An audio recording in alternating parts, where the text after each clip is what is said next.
Meu irmão querido, que alegria nós estarmos juntos mais uma vez.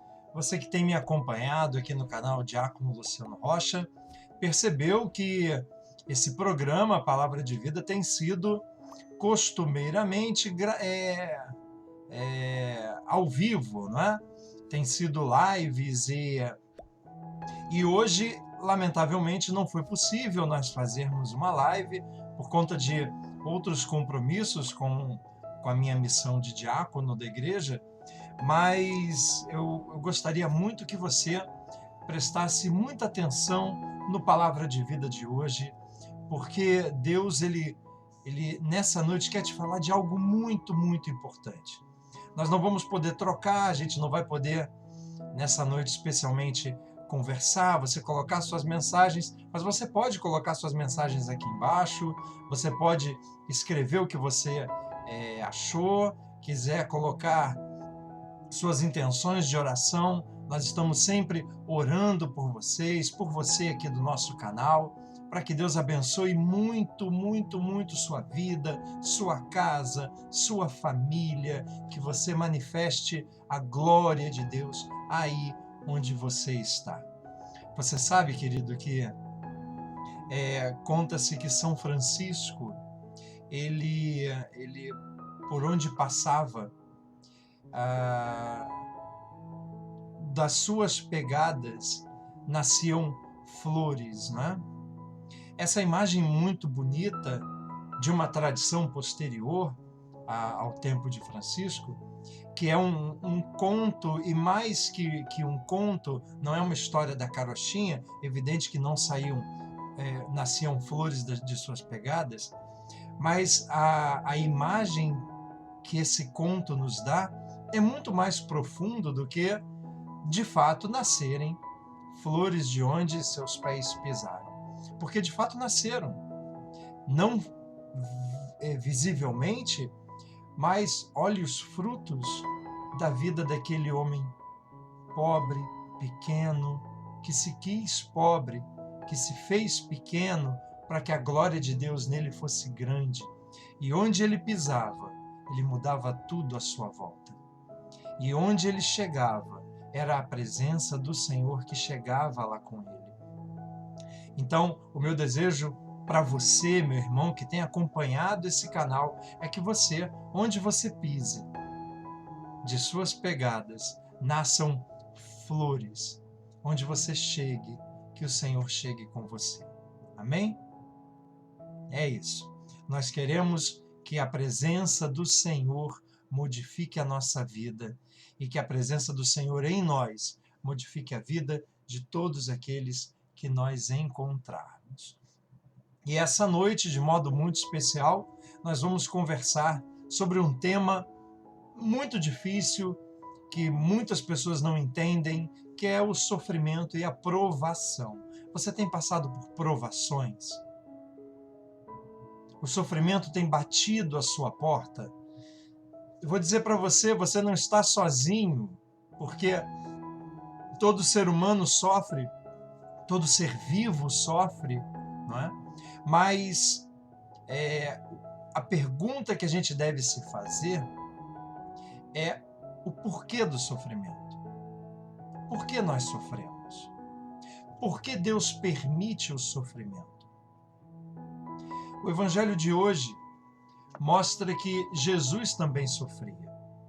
Abra, por favor, o Evangelho de São Marcos, capítulo 1, versículo de 12 a 15. Mas eu vou chamar sua atenção de maneira muito especial para os versículos 12 e 13. São Marcos, capítulo 1, versículo 12 e 13.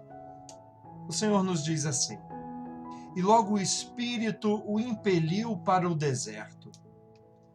Aí esteve 40 dias, foi tentado pelo demônio e esteve em companhia de animais selvagens. E os anjos o serviam. Essa é a palavra para a nossa salvação. Palavra de vida para mim e para você. Querido, veja, Jesus foi levado ao deserto pelo Espírito Santo. O deserto, você sabe, o deserto é o lugar da carestia, é o lugar onde falta água, e se falta água, a vida fica por um fio, porque a água é fundamental para a vida. O deserto é um lugar de prova, o deserto é o lugar de animais peçonhentos, como o escorpião, por exemplo, uma ameaça à vida humana. O deserto, ele é o lugar do sofrimento. Atravessar o deserto significa passar um tempo de prova, um tempo de dor, um tempo de sofrimento, um tempo de muito calor durante o dia e muito frio durante a noite. Parece, querido, que o deserto é o lugar da falta de descanso. E quantos de nós não passamos por longos desertos, desertos de solidão, desertos de enfermidade, desertos de perturbação psíquica, emocional, espiritual. Oh Deus! O deserto nesses últimos tempos parece que tem invadido a vida humana e temos vivido profundos desertos de angústia. E nesse tempo de pandemia que vivemos, esses dias eu falava com uma pessoa amiga e ela me dizia assim: Diácono, vivemos tempos de tristeza. Parece que a tristeza está no ar. As pessoas estão profundamente entristecidas e parece que a vida tem perdido sentido.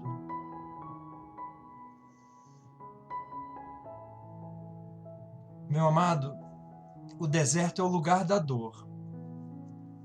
E esse deserto tem se imposto cada vez com mais frequência na vida da gente. E aqueles que são mais velhos já puderam experimentar o quanto essa vida é um deserto. Quando somos crianças, vivemos um mundo com um olhar diferente. Parece que vemos mais além quando somos crianças. Parece que vemos para além do deserto. E na medida que a gente vai vivendo, vamos perdendo esses olhos de criança, de olhar mais adiante. E passamos a olhar para baixo. E olhando para baixo encontramos essa terra seca. E muitas vezes nos angustiamos mesmo. Jesus foi conduzido ao deserto. Agora eu quero que você preste atenção aqui numa coisa. Jesus foi conduzido ao deserto pelo Espírito Santo.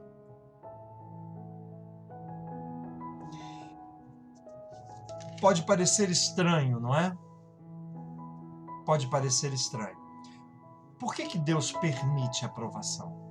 Por que Deus permite o deserto na vida da gente? Por que Deus permitiu esse tempo que vivemos hoje, com tanta dor, tanto sofrimento, tantas perdas? Será que a gente pode culpar a Deus e dizer: Deus, o Senhor tem nas mãos o controle de tudo, porque o Senhor permitiu que isso acontecesse com a minha família, com a minha casa, comigo? Deus, eu parecia tão sozinho e o Senhor tão calado. Por que o silêncio, Deus? Porque Deus às vezes silencia e nós parecemos estar num deserto, e nesse deserto nos encontramos diante de animais selvagens. Agora, Jesus passou por isso. E ele foi conduzido pelo Espírito Santo. Muito bem. Para a gente entender um pouquinho, a primeira coisa que a gente tem que se perguntar é qual é o sentido disso. Veja, todos os animais sofrem. Um cão sofre, um gato sofre, um leão sofre. Todos os animais também sofrem. mas nenhum deles se pergunta por que sofre. Qual é o sentido do sofrimento? Eles não se questionam sobre o sentido da vida e nem se questionam sobre o sentido da morte. Passam pela vida como se fosse um constante presente e um dia a vida lhes é tirada e acabou. Mas nós não somos assim. A gente vê como insuportável não a dor, mas a falta de sentido da dor. O que nos ajuda a continuar não é o bem-estar. O que nos ajuda a prosseguir, a ir em frente, não é a sensação de que tudo está bem, de que tudo está certo e de que nós temos o controle de todas as coisas. Não é isso. O que nos dá a confiança de seguir em frente é entender o sentido pelo qual nós passamos por certas coisas. O fundador da logoterapia, Viktor Frankl, ele vai dizer uma coisa que é muito interessante. Ele diz assim: o porquê das coisas é fundamental para uma vida saudável e equilibrada.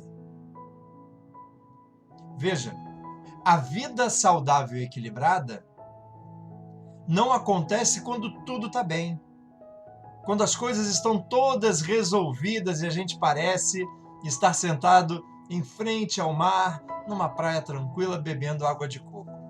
Não é isso. A vida saudável e equilibrada é aquela quando nós conseguimos entender os porquês. Quando a nossa vida tem sentido e damos sentido à nossa vida e às coisas que acontecem com a gente. Aí temos uma vida saudável e equilibrada. Porque o real é insuportável. Insuportável quando nós não encontramos sentido naquilo que passamos, naquilo que vivemos. Tem um filósofo extremamente pessimista, que é Nietzsche, e Nietzsche dizia algo semelhante também. Ele dizia assim: o ser humano é capaz de suportar qualquer como, desde que ele tenha um porquê. Então, a minha pergunta para você é: como está a sua vida? Você é capaz de suportar qualquer coisa que aconteça na sua vida, desde que você tenha um porquê. Desde que você tenha um sentido, uma direção, que você saiba para onde vai. Agora, quando você não sabe para onde vai e você não tem sentido, não tem direção, aí qualquer como é desesperador. Como você está? Feliz, saudável, doente, cuidando de alguém doente? Veja, existem pessoas com fardos tão grandes, e as pessoas lhes admiram. Por quê? Porque eles não se deixam tomar pelo como daquele momento. Eles olham mais adiante. Como as crianças, lembra? As crianças que olham para além do deserto, elas têm sentido e têm uma direção. Direção e sentido que nós vamos perdendo com a vida. Talvez por isso Jesus tenha dito que o reino dos céus é daqueles que são como as crianças. Daqueles que conseguem olhar para além da dor e do sofrimento e ver o que está adiante, para depois do deserto. Tem pessoas que diante do sofrimento e da dor se perdem. Tem pessoas que com uma vida absolutamente cômoda, confortável, se perdem. Por quê? Porque sua vida não tem os porquês bem resolvidos. Não tem sentido. Eles não sabem para onde vão. Jim Carrey, você conhece, né? Aquele ator famoso, eu gosto muito dos filmes que ele faz. Certa vez ele disse assim: gostaria que todos fossem ricos e pudessem fazer tudo aquilo que têm vontade, para perceberem que só isso não basta para serem felizes. E ele está certo. E ele está certo. Porque a felicidade, ela nasce do sentido, da direção que a gente dá para as coisas que a gente passa. E a aprovação, onde é que fica nisso tudo? A gente está no deserto, no meio desse deserto. Eu estou convidando você a olhar além do deserto. E para onde nós olhamos? Bom, primeiro a gente tem que entender esse deserto, essa provação. Provação, na língua que a Bíblia foi escrita, no grego, ela pode ser traduzida como de duas formas. Ao longo do tempo, a palavra provação, no original grego, deu origem em português, tanto a provação como a tentação. Provação e tentação têm o seu original na língua da Bíblia, a mesma palavra. E aí, como é que a gente consegue distinguir o que é provação daquilo que é tentação? Bom, primeiro, a gente tem que entender o sujeito, aquele que está por trás do que acontece na minha vida, ou daquele que está por trás, o que está por trás daquele que insinua certas coisas na minha vida, certo? Primeiro, qual é o sujeito da tentação? O sujeito da tentação é o diabo. E qual é a finalidade da tentação? Qual é o sentido da tentação? A que a tentação se destina? Bom, a tentação se destina a levar você para o inferno, né? Ou seja, o que o diabo quer é a sua vida, é perder, levar você à perdição. E aí a provação, a tentação, aliás, a tentação tem por única finalidade levar você para o inferno. Então, ela é puramente dor, ela é puramente sofrimento, mas veja, a tentação pode não ser apenas dor e sofrimento. Vamos supor que você viva um tempo de graça, você esteja hoje vivendo um tempo de graça, você esteja em estado de amizade plena com Deus. O diabo não quer que você morra hoje, quer? Claro que não, porque se você morrer hoje, em estado de graça, você vai para o céu. E indo para o céu, o diabo te perdeu para sempre. E o que ele quer é te ganhar para sempre. Então, não pense você que todo sofrimento é obra do diabo. Que a sua dor física é obra do diabo. Que a morte é obra do diabo. Existem pessoas que passam a vida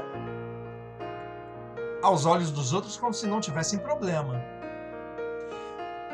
Vivem nos bailes, nas boates, nas praias, numa vida extremamente confortável e nunca pensam em Deus. Você acha que eles têm uma vida abençoada? Postam fotografias do que comem, de onde vão, de uma vida de inteira diversão, de sabores e de prazeres.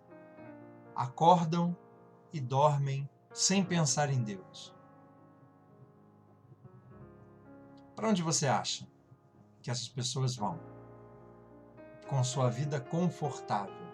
Me desculpe se eu falando isso você está se identificando. Se você está se identificando, eu convido você que tem uma vida confortável a olhar para Deus e passar a deixar que Deus use aquilo que Ele colocou em suas mãos para que você alcance outros irmãos também com um pouco mais de conforto, né? Que você traga um pouco mais de bênção de Deus para a vida desses irmãos, que você contribua com outras pessoas. A Bíblia diz que dificilmente um rico entrará no reino dos céus. Dificilmente, não quer dizer que os ricos não vão para o céu, por favor, certo? O reino dos céus é para todos. Mas quem são esses todos? São aqueles que entenderam que a sua riqueza está em Deus, que a sua segurança é o Senhor, que a sua proteção está no nome do Senhor. É evidente que tem pobres que, se não olham para Deus, também vão para o inferno, né? E depois, a gente tem que entender uma coisa muito, muito, muito séria, que é essa. A tentação, ela tem por objetivo perder você. Então a tentação pode ser um prazer e não pode ser uma dor. Pode ser uma mulher linda e você, homem casado, se deixou levar por aquela noite de prazer. Como o rei Davi. Lembra? Como o rei Davi. Então a tentação não necessariamente é dor. A tentação pode ser prazer. Pode ser uma vida confortável. Tá? Então cuidado. Rei Davi, a palavra de Deus diz que ele era a pupila dos olhos de Deus. Mas num dado momento ele se deixou levar pela tentação. E ele não só se tornou adúltero, como ele se tornou um assassino, porque ele mandou matar o esposo daquela mulher, com quem se deitou. Então a tentação pode vir ligada aos prazeres da vida, e não necessariamente à dor. Certo, meu amado? E quem é o sujeito da provação? O sujeito da provação é o próprio Deus. E qual é a finalidade de Deus? A finalidade de Deus é salvar você. É levar você para onde se acumula dinheiro e que o ladrão não rouba. Que a traça não corrói. Percebe? Então, quando Deus permite uma provação, é para tirar os seus olhos das coisas que passam e colocar os seus olhos na eternidade. Aleluia! Percebe, meu irmão? Quando Deus permite uma provação na tua vida, é para fazer você compreender que a sua grande riqueza está além, para fazer você olhar o que está depois do deserto. Porque nesse mundo tereis provações, não é isso que diz a palavra de Deus? Todo ser vivo sofre. Todo ser vivo sofre. Pedra não sofre. Pedra não sente dor. Todo ser vivo sofre. Jesus passou pela dor. Jesus passou pelo sofrimento. E veja, o objetivo da tentação é levar você à perdição. É fazer você experimentar a falta de amor hoje e levar você à falta de amor eterno. Agora, o objetivo da provação, e não da tentação, a tentação quer levar você à perdição, o objetivo da provação é fazer você crescer em amor, não é fazer você crescer em dinheiro, não é fazer você crescer profissionalmente, é fazer você crescer em amor. Crescendo em amor, você pode crescer profissionalmente. Crescendo em amor, você pode crescer em bens. Pode, isso não tem problema nenhum, desde que você não perca o amor. Se seus bens tirarem de você o amor para com o próximo, aí, meu amado, aí você está trocando aquilo que passa por aquilo que não passa. Você está trocando bens que podem te trazer prazer, e trazem, evidentemente, mas está trocando o passageiro pelo eterno. E Deus prometeu que nessa vida Ele estaria conosco. Veja, Jesus foi tentado e estava lá, cercado de animais. Eu gostaria de convidar você a olhar para esses animais como tudo aquilo que quer tirar a atenção de você daquilo que realmente importa. Se o Espírito levou Jesus ao deserto, significa que existe sofrimento que é a obra de Deus. Existe um tipo de dor que é a obra de Deus. E o objetivo não é fazer você sofrer, o objetivo é fazer você crescer em amor. Um exemplo prático. Você já percebeu a alegria de ter uma grande conquista? Por exemplo, você passou no vestibular, você terminou a faculdade, se formou, tirou uma grande nota numa prova, passou num concurso público. Todas essas alegrias só foram possíveis porque você viveu um tempo de sofrimento, não foi verdade? Você não passou um tempo isolado dos amigos, um tempo longe das festas. Você teve que se dedicar, estudar.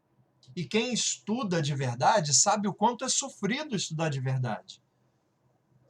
Pessoas que querem passar no vestibular para profissões muito concorridas, medicina, por exemplo, experimentam tempos profundos de dor, de distanciamento, de entrega, de sofrimento mesmo, porque elas têm que abrir mão de si pelo ideal. O que elas fazem? Olham para o que está além do deserto. O deserto é aquele momento ali de sacrifício, de entrega aos estudos e que é sofrido. Quem estudou sabe o quanto é sofrido estudar 7, 8, 9, 10 horas por dia para passar numa prova, num concurso público. Mas a pessoa tem os olhos não no sofrimento, ela tem os olhos onde? No prêmio, naquilo que está depois do deserto. E com os olhos para além do sofrimento, elas conseguem entender o porquê. Por que eu sofro tanto hoje? Porque eu quero passar no concurso público. Porque eu quero entrar na faculdade e cursar medicina, seja lá o que for. E aí o sofrimento ganha um sentido, ganha uma direção, ele tem um porquê. E tendo um porquê, a gente suporta o sofrimento para alcançar o prêmio desejado. Esse prêmio Jesus prometeu para você, querido. As provações que ele coloca em tuas mãos não são para sua derrota, mas são para sua vitória. É para que você cresça em amor, desvie seus olhos daquilo que não interessa e mire no que está além do deserto, no que está para depois da dor. Quando Jesus carregava sua cruz, algumas mulheres chegaram diante dele e choravam. E Jesus disse: "Não chorem por mim. Chorai por vós e pelos vossos filhos." Sabe, querido, durante muito tempo eu não entendia o que isso significava. Que palavra é essa, Deus? Que palavra é essa?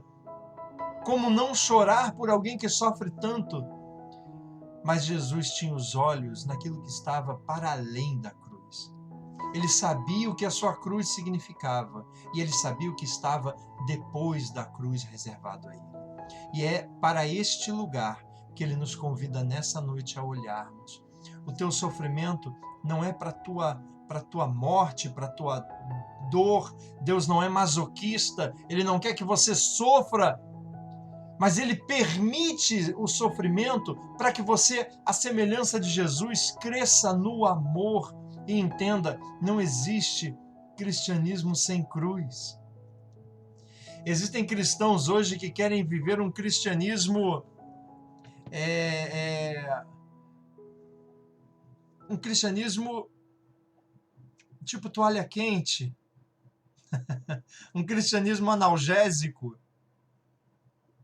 para cuidar das dores dessa vida, sabe? Como se essa vida fosse a única coisa que existe. Não caia nessa tentação, porque isso não é obra de Deus. Jesus não prometeu que não haveria dor e sofrimento.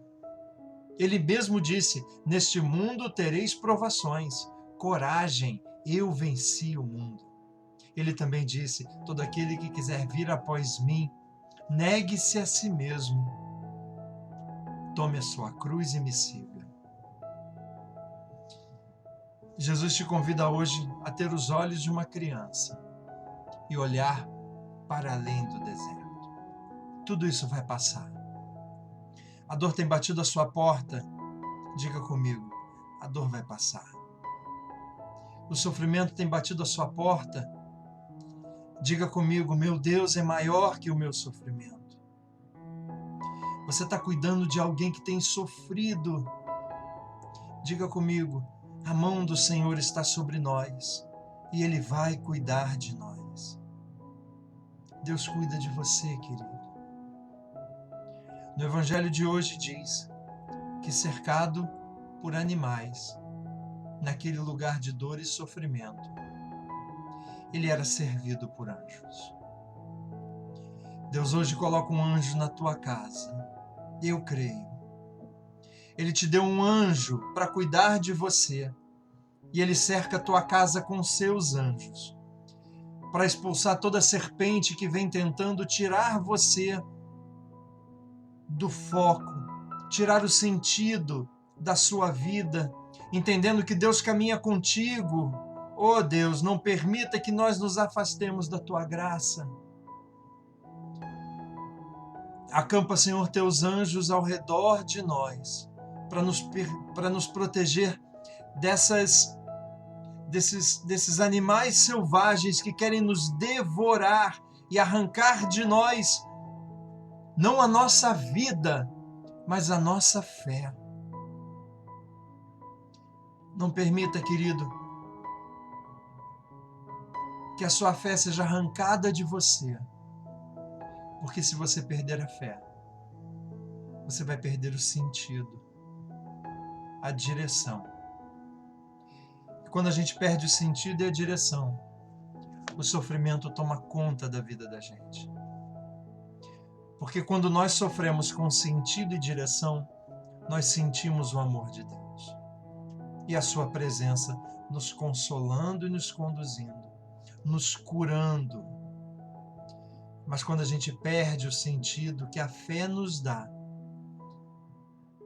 a gente vive a terrível dor do abandono e a tristeza de vivermos deixados a nós mesmos. Eu quero orar por você agora e pela sua casa, para que a mão de Deus esteja sobre você, sobre a sua vida, sobre a sua família. Convido você a orar comigo.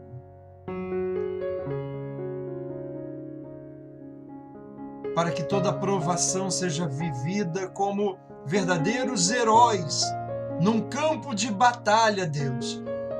Levanta teus soldados, levanta teu exército nesse momento. Fortalece-nos com a tua graça, com a tua paz, Senhor. Independente do como esteja a nossa vida hoje, fortalece-nos com a tua graça. Independente do como esteja a nossa visão de mundo hoje, fortalece o nosso olhar para que nós não tenhamos uma visão baixa, olhando simplesmente para a poeira do chão, mas Deus permita que nós possamos olhar adiante e vermos a tua graça para além do deserto. O deserto vai passar. O deserto vai passar. E enquanto passamos pelo deserto, Senhor, permita-nos o refrigério da tua presença. Enche-nos, Deus, com a tua graça. Fortalece-nos com o teu amor, para que nós possamos, como o Senhor Jesus, olhar para além da cruz. E mesmo carregando as nossas cruzes, nós possamos vislumbrar a eternidade que já se manifesta no coração de todos que creem. Diga comigo, muito obrigado, Senhor. Muito obrigado pela tua presença na minha vida. Muito obrigado pelo teu carinho para comigo e a minha casa. Que o Senhor te abençoe nessa noite e que a bênção de Deus te traga coragem, fortaleza e sabedoria para que a gente possa manter o olhar das crianças que conseguem ver mais além, para além do deserto. O Senhor te abençoe agora e sempre, em nome do Pai, do Filho e do Espírito Santo.